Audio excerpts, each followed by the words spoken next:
અમદાવાદની હવા દિવસે ને દિવસે ઝેરી બનતી જઈ રહી છે। અમદાવાદમાં AQI 180 પર પહોંચ્યો છે। રાયગઢ વિસ્તારમાં હવા ઝેરી બની છે।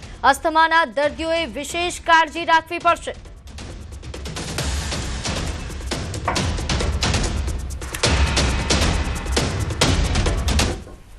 હવા છે તે પ્રદૂષિત બની રહી છે અને હવામાં ધૂળના રજકણોનું પ્રમાણ છે સતત વધી રહ્યું છે। તેના કારણે વાતાવરણ છે તે ધૂંધળું બની રહ્યું છે। અમદાવાદ શહેરનું એર ક્વોલિટી મોનિટરિંગ જે સિસ્ટમ છે તે બતાવી રહ્યું છે કે અમદાવાદ એર ક્વોલિટી ઇન્ડેક્સ છે તે 180 પર છે તે પહોંચ્યો છે। જો કે 200થી વધારે જ્યારે જતું હોય છે ત્યારે હવા અતિ પ્રદૂષિત બની જતી હોય છે અને જોખમી પણ સાબિત થતી હોય છે। ત્યારે અલગ અલગ શહેરોનું AQI છે અલગ અલગ પ્રકારે બતાવી રહ્યું છે।